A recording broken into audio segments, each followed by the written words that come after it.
The moment the gavel slammed, I knew my life was irrevocably altered. The air in the courtroom was thick with a silence that pressed down on me, heavier than any physical weight. My career, my reputation, everything I had worked for hung precariously in the balance, all thanks to the actions of those closest to me. They sat across the room, faces carefully neutral, but I saw the glint of something akin to triumph in their eyes. They thought they had cornered me. They thought they'd won. If you've ever been betrayed by your own family, subscribe now to hear how Ava took back her life. My name is Ava, and until recently, I was a paralegal, working towards my dream of attending law school. I had always possessed a knack for legal research and a fierce dedication to justice.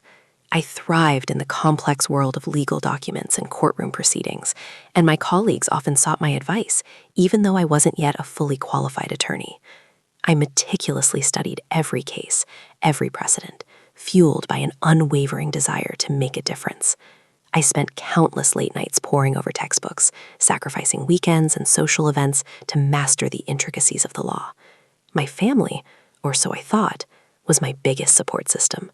My older brother, Ethan, always seemed proud of my ambitions, often bragging about my legal skills to his friends.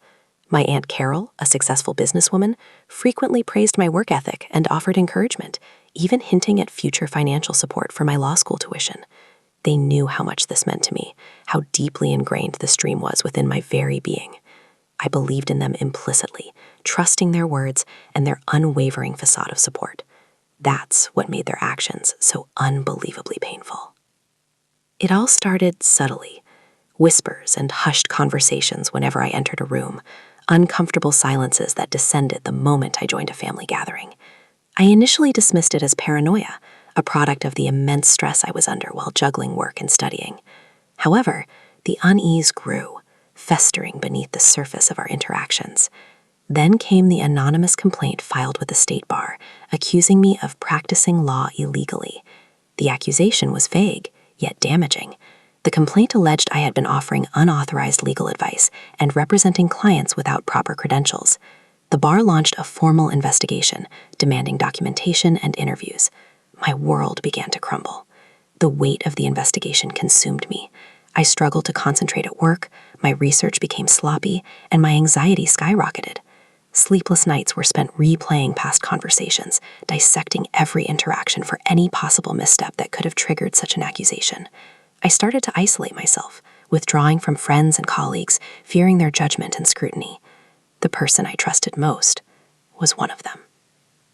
The investigation intensified. My office became a battleground of documents, scrutinized emails, and tense interviews. Every word I had ever spoken in a professional context was dissected, twisted, and weaponized against me. Clients I had assisted were contacted, their testimonies sought to corroborate the allegations. Some, intimidated by the bar's authority, recanted their initial gratitude, their words now painting me as reckless and overzealous. Others stood by me, their loyalty a small beacon of hope in the encroaching darkness. But their support was not enough to stem the tide of accusations. My savings dwindled as I hired a lawyer to defend me against the charges. The legal fees mounted, a constant reminder of the precariousness of my situation. I was forced to sell my car, a symbol of my hard work and independence, just to stay afloat. The dream of law school, once so vivid and within reach, began to fade, replaced by the stark reality of survival. Ethan and Carol, once my pillars of support, became distant and evasive. Their phone calls grew less frequent. Their visits ceased altogether. When I confronted them about the complaint, they feigned ignorance, their eyes betraying a carefully constructed charade. "Ava, this is a misunderstanding," Ethan said, his voice lacking its usual warmth. "Someone is clearly trying to sabotage you." Carol nodded in agreement, her expression sympathetic but hollow. "We're here for you, darling," she assured me, but her words rang false. The weight of their betrayal was almost unbearable. The people I had trusted implicitly were now actively participating in my downfall, their motives shrouded in secrecy. Sleepless nights became the norm, haunted by the faces of those who had turned against me. I replayed every conversation, every interaction, searching for clues, for some explanation for their actions. The stress manifested physically. I lost weight, my hair began to fall out, and dark circles formed beneath my eyes. I was a shadow of my former self, consumed by anxiety and despair. My attempts to clear my name were met with resistance at every turn. The state bar seemed determined to make an example of me, their investigation fueled by an unknown agenda. I presented evidence of my innocence, testimonials from satisfied clients, and documentation proving my adherence to ethical guidelines. But my efforts were futile. The bar remained unmoved, their minds seemingly made up. The pressure mounted, threatening to crush me entirely. I considered giving up, admitting defeat, and disappearing from the legal world altogether. But the thought of those who had wronged me walking away unscathed fueled a flicker of defiance within me. I refused to let them win. I decided to fight back, not just for my career, but for my very sense of self. My vision blurred, and the glass in my hand shattered as the reality of their betrayal washed over me. The day they tried to bury me was the day they planted the seed of their own destruction. The formal notice arrived on a bleak Monday morning. The state bar had decided to suspend my paralegal license indefinitely. The reasons cited were vague, a rehash of the initial accusations, amplified by carefully worded statements designed to paint me as incompetent and unethical. As I read the letter, the room seemed to spin. The walls closed in, and the air grew thick and suffocating. It felt like a physical blow, knocking the wind out of me and leaving me gasping for breath. This wasn't just about my career. It was about my identity, my sense of purpose. Everything I had worked so hard for, every sacrifice I had made, was now meaningless. I sank to the floor, the letter fluttering from my numb fingers. The weight of their betrayal, the injustice of the situation, pressed down on me, threatening to crush me completely. Hours passed. The sun set, casting long, eerie shadows across the room. I remained on the floor, a broken heap of despair and shattered dreams. The phone rang incessantly, but I ignored it. I couldn't face anyone, couldn't bear to hear their pity or their judgment. The silence was deafening, broken only by the occasional sob that racked my body. I thought about giving up, about disappearing and leaving everything behind. The darkness whispered seductive promises of peace and oblivion. Maybe they were right. Maybe I wasn't good enough. Maybe I was destined to fail. The turning point came in the dead of night. I was still on the floor, my body aching, my mind numb. A shard of glass from the broken tumbler I'd shattered earlier had been digging into my wrist, unnoticed for hours. I was so numb I barely felt it. As I shifted, the pain flared, sharp and intense. I looked down at the trickle of crimson snaking its way across my skin. It wasn't a lot, but it was enough to shock me awake. It was a visceral reminder that I was still alive, that I was still capable of feeling. And in that moment, something shifted within me. The despair didn't vanish, the pain didn't disappear, but something new was born. A cold, hard ember of defiance ignited in my chest. They wanted to break me? They wanted to see me suffer? They wanted to take everything I had? Fine. Let them watch what I became. Let them witness the consequences of their actions. The tears stopped. The sobs subsided. I stood up, my legs shaky, my body weak. But my resolve was steel. I looked around the room, at the mess I had made, at the wreckage of my former life, and I saw something else. I saw opportunity. They had underestimated me. They had thought I was too naive, too trusting, too easily broken. They thought they could erase me without consequence. They were wrong. So wrong. From that moment on, Ava, the aspiring paralegal, the dedicated student, the loyal friend, was gone. In her place was someone else entirely, someone colder, harder, and far more dangerous, someone with nothing left to lose.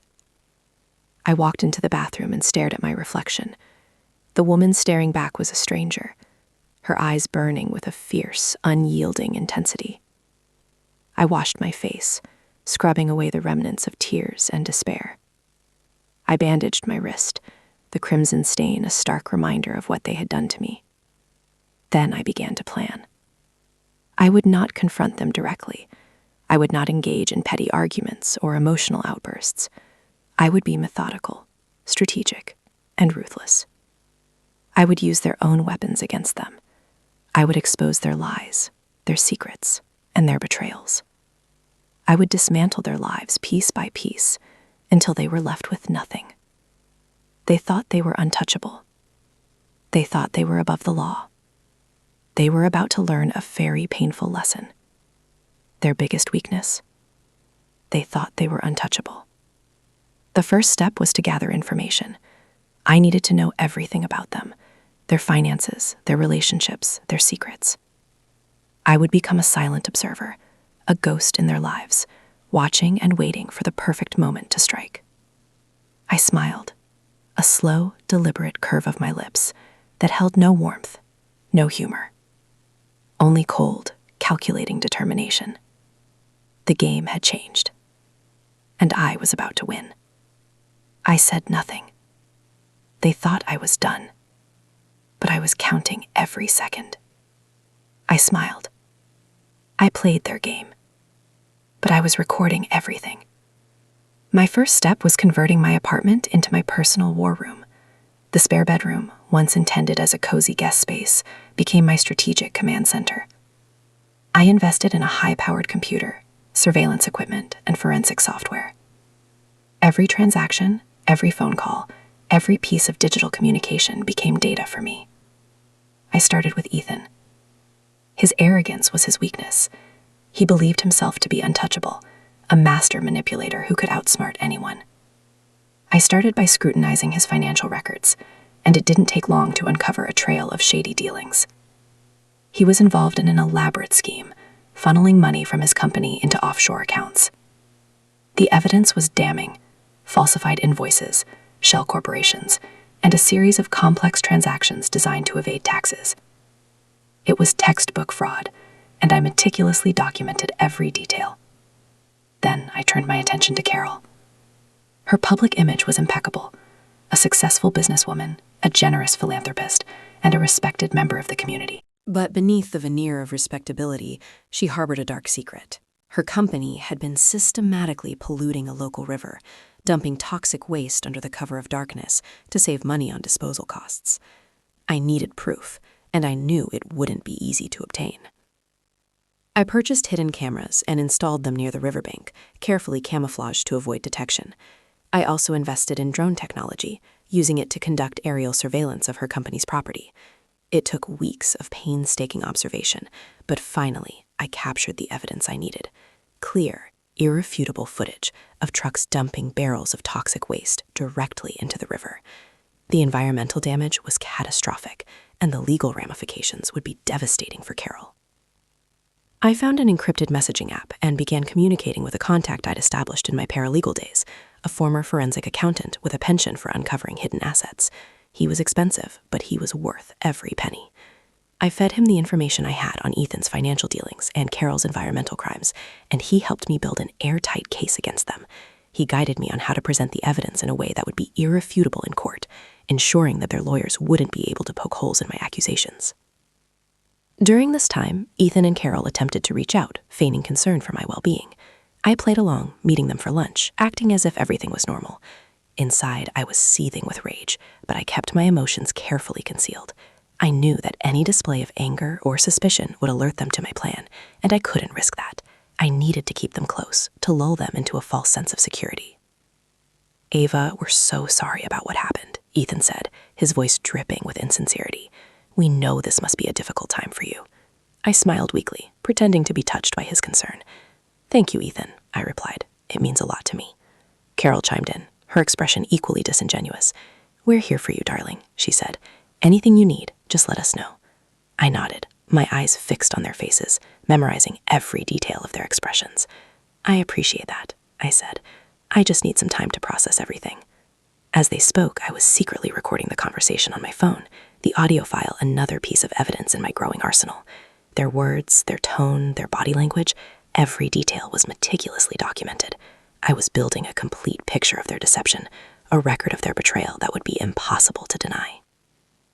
There were close calls, One evening, while I was reviewing Carol's company records on my computer, Ethan unexpectedly dropped by my apartment. I quickly minimized the windows, my heart pounding in my chest. "Just wanted to check in on you," he said, his eyes scanning the room. "See how you're doing." I forced a smile, trying to appear relaxed. "I'm fine, Ethan," I said, just catching up on some reading. He lingered for a moment, his gaze fixed on my computer. "What are you reading?" he asked. "Just a legal thriller," I replied, my voice trembling slightly. "Nothing exciting." He seemed unconvinced, but he eventually left, his departure leaving me shaken and on edge. The incident served as a stark reminder of the risks I was taking. I had to be more careful, more vigilant. Their biggest weakness? They thought they were untouchable. They believed they were too smart to be caught, too powerful to be challenged. But they were wrong. Their arrogance was their downfall.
The walls of my apartment were now plastered with photos, documents, and timelines, a visual representation of my plan taking shape.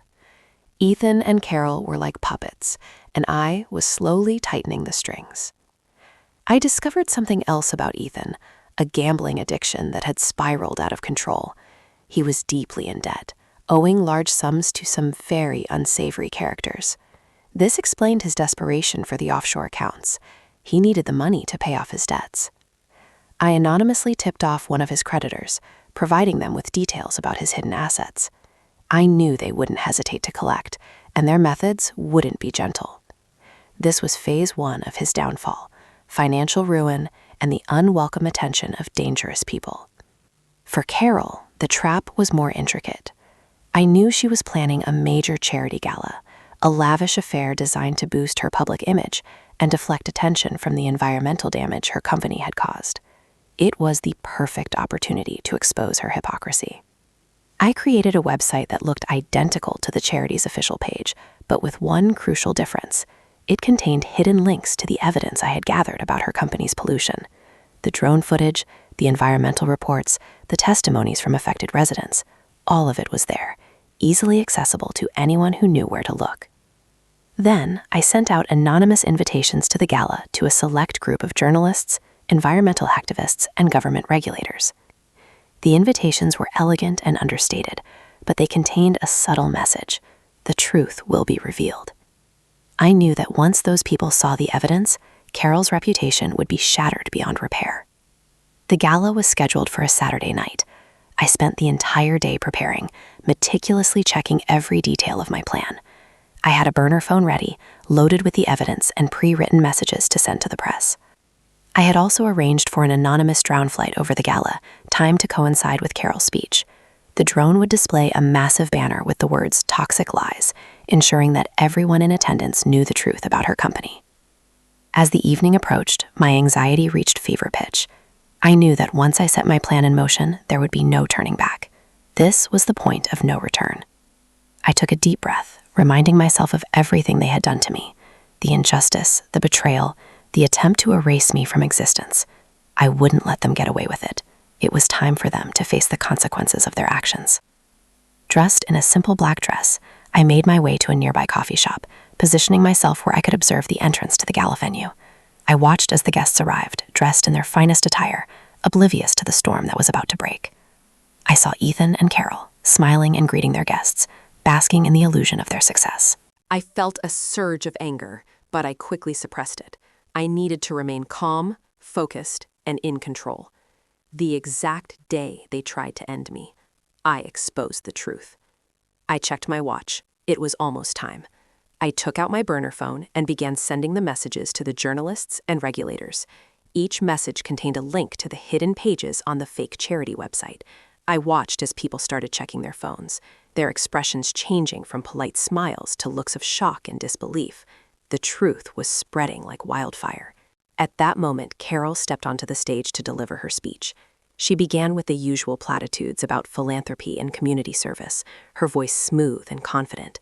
But as she spoke, the drone appeared overhead, its banner emblazoned with the words "toxic lies," clearly visible to everyone in attendance.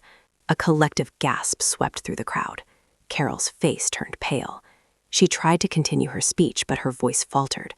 People began to whisper, pointing at the banner, their eyes filled with anger and disgust. Then, the journalists started approaching her, their microphones thrust forward, their questions sharp and accusatory. "Miss Thompson, is it true that your company has been dumping toxic waste into the river? How do you respond to the allegations of environmental damage? Do you have any comment on the hidden pages on the charity website?" Carol stammered, trying to deny the accusations, but it was no use. The evidence was overwhelming, and the truth was undeniable. Her carefully constructed image was crumbling before her eyes. Ethan, seeing the disaster unfolding, tried to intervene, but it was too late. The creditors he owed money to had arrived, and they weren't interested in polite conversation. They grabbed him, dragging him out of the venue, their threats loud and menacing. The gala descended into chaos. People were shouting, arguing, and running for the exits. The police arrived, sirens blaring, adding to the pandemonium. I watched from my vantage point across the street, a sense of grim satisfaction washing over me. They had tried to destroy me, but I had destroyed them first. Their biggest weakness, they thought they were untouchable, and now they were paying the price. But then something unexpected happened. As Ethan was being dragged away, he looked in my direction. Our eyes met, and for a brief moment, I saw a flicker of recognition in his gaze. He knew it was me, and in that moment, I realized that the game wasn't over yet. It had just begun.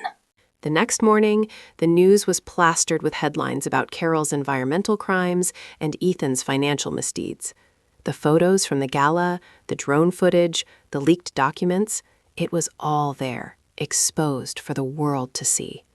Carol's company stock plummeted, and she was facing multiple lawsuits from environmental groups and affected residents.